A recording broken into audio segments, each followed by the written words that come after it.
ঝড় দারাঘের সময় প্রাণ হারানো কাহির হোসেন শাহিনের জানাজা সম্পন্ন হয়েছে।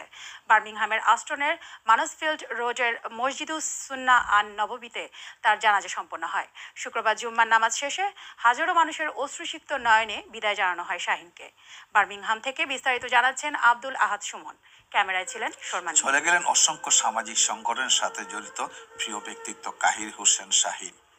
কালো বৈশাখী দারাগের তাণ্ডবে প্রাণ হারানো কাহির হোসেন শাহিনের শূন্যতা কমিউনিটিতে কখনো পূরণ হবে না। এমন সজ্জন ব্যক্তির চিরবিদায়ে সুখে মুহ্যমান তার দীর্ঘদিনের পথ চলার সাথীরা। উনি আপাদমস্তক একজন জেন্টলম্যান ছিলেন, একজন ভালো মানুষ ছিলেন। মেনে নেওয়া বড় কষ্ট, ঠিক তেমনি 7ই ডিসেম্বর বিকেলে মেয়েকে কাজ শেষে ঘরে আনার জন্য গাড়ি নিয়ে বের হয়েছিলেন তিনি। বৈরী আবহাওয়ায় গাড়ি চালানো অবস্থায় সটন কভিল্টের নিকটবর্তী সটন স্ট্রিটে রাস্তার পাশে থাকা বিশাল একটি গাছ ঝড়ে উপড়ে তার গাড়ির উপর পড়ে যায়। ঘটনাস্থলে তিনি প্রাণ হারান।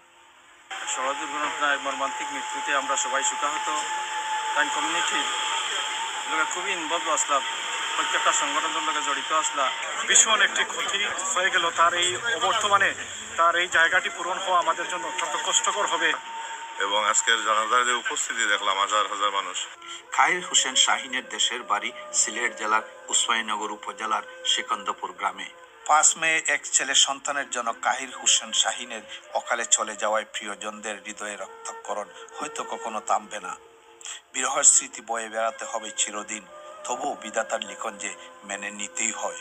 হাজারো মানুষের হৃদয়ের একটাই আকুতি, প্রিয় শাহিনের জন্য বেহেশত নসিব হয়। বার্মিংহাম থেকে আব্দুল আহাদ সুমন, আয়ন নিউজ।